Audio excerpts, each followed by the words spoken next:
Una fata, con la bacchetta, per oggi trasforma il nostro. Lo fa piccolo come boccetta d'inchiostro. E questo un regalo che gli fa, un dono per il suo compleanno. Per questo giorno fare potrà quel che altri non potranno. Sul foglio di carta potrà salire, ispezionare le fibre a dovere, come son fatte potrà capire e fino in dettaglio vedere. Finalmente potrà essere aggiustato con ambo le mani tanto vicino quel pennino tutto schincato, vintage, in oro sopraffino.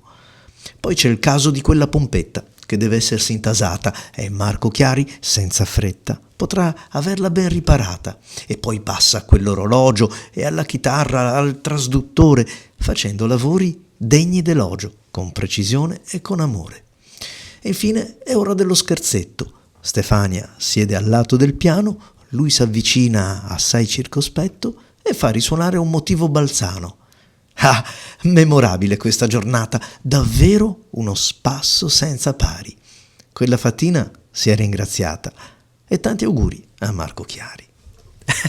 Così, amici, ho voluto ringraziare il caro amico Nicola, che per il mio compleanno ha scritto questa poesia. Nicola è quel personaggio che sotto molti video, sotto molte recensioni, lascia una poesia in rima come questa. Insomma, davvero un caro amico e credo un contributo prezioso sia per il canale, ma tanto per l'amicizia di cui così mi onoro di avere da parte sua. Veniamo all'inchiostro, perché ho molto, ma davvero molto da raccontarvi. Un inchiostro che ho detto fra me e me, sì, ma sarà così nero, sarà un inchiostro che mi piacerà. Io non sono un amante del nero, l'inchiostro nero non è un colore e quindi dico, insomma, c'è spazio per arrivare al nero, godiamoci un po' di colori e niente di più sbagliato, mi ha conquistato. Prodotto da Wearing-Geul, questa azienda che sta impestando, nel senso buono, il mercato di una varietà di inchiostri, uno più bello dell'altro. È vero che il costo non è proprio dei più popolari, perché stiamo parlando di 22 euro o giù di là per 30 millilitri di inchiostro, e quindi lo pone fra quelli un pochettino ricercati, insomma l'inchiostro quello buono col quale cimentarsi nella grafia oppure scrivere qualche pensiero o la lettera, insomma, a cui teniamo.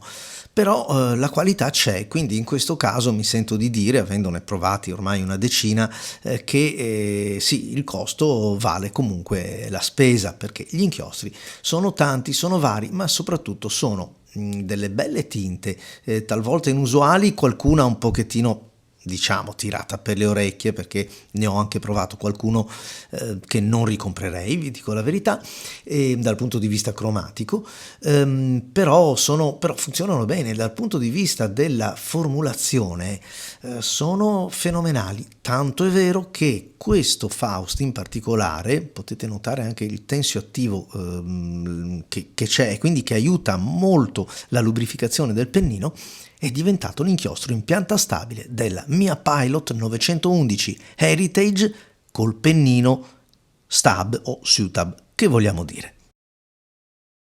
Una linea dedicata agli scrittori o ai romanzi, perché abbiamo, cito così a memoria, Orgoglio e Pregiudizio, ma abbiamo anche La dannazione appunto di Faust e tante altre opere richiamate da questi inchiostri, Alice nel mondo delle meraviglie, ma veramente sono davvero tanti. È vero, qualcuno può essere simile a qualcosa di già visto, ma la qualità in questo caso fa la differenza. In questo caso ci addentriamo nell'anima nera del Faust e mi aspettavo un colore meno deciso, mi aspettavo un colore un po' più slavato, ecco, proprio forse un nero lava, un grigio scuro con delle contaminazioni violacee, perché sono quelle che si vedevano e si vedono osservando il calamaio. In realtà è un nero oleoso, fitto, profondo, bello, mi è piaciuto davvero molto.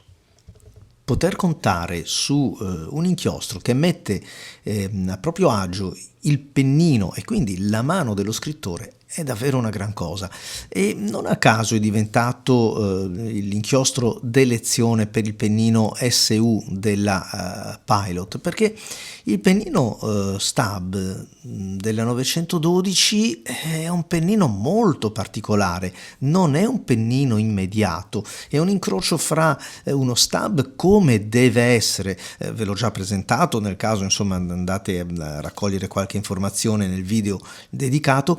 È uno Stab come deve essere, ma è anche molto spigoloso sui due lati opposti, quindi dolce da una parte ma spigoloso dall'altro.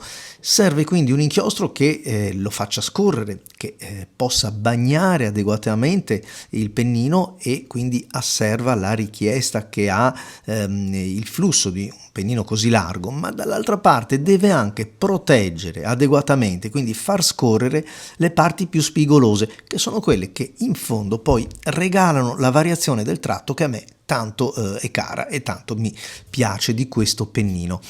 Questo inchiostro riesce a farlo, ma se vi dico che ne avrò provati una trentina, se non una quarantina, mi tengo anche stretto, capite quindi la mia soddisfazione. Il pennino scorre, lascia una bella traccia densa, pregnante, impregna le fibre della carta come piace a me, lo sento vivo. È vero che le sfumature violacee un po' promesse all'osservazione, così all'analisi visiva, vanno un po' ricercate, però vanno ricercate magari in controluce, quando si è asciugato vanno ricercate, dai. Però comunque fanno parte un po' della componente di questo inchiostro, e cioè non vi so dire se sia proprio un nero profondo o un viola profondissimo. Probabilmente la verità è a metà strada. Se poi lo vogliamo mettere alla prova su carte un pochettino diverse, come per esempio il Pigna Nero Oriente, quello di oggi, quello dell'edizione 2020 o giù di là, allora ci accorgiamo che su una carta di razza, un pennino di razza e un inchiostro di razza fanno la differenza. Notevole davvero. Però, siccome io sono un pignolino, sono andato a pescare anche il quaderno, quello della nonna, il Pigna Oriente, quello originale, il Nero Oriente, quello vecchio. E lì si percepisce un cambio di passo decisamente importante. L'inchiostro impregna le fibre ancora meglio, c'è un controllo maggiore del tratto, insomma, davvero godibile. Messo alla prova sulla carta Rhodia Uniblank, propone né più né meno di quello che mi ha già fatto vedere, cioè un nero che effettivamente su questa carta così lucida e brillante, inclinato, quindi angolato con la luce, fa vedere un pochettino di più, fa emergere meglio le note di questo viola così profondo. Però vi confesso che dopo aver provato il Pigna, dopo aver provato altre carte di un certo pregio, la pur valida Rhodia Uniblank è rimasta un pochettino indietro, restituendo sì la bellezza dell'inchiostro, ma togliendo un po' il gusto della calligrafia, cioè dello scrivere più che della calligrafia.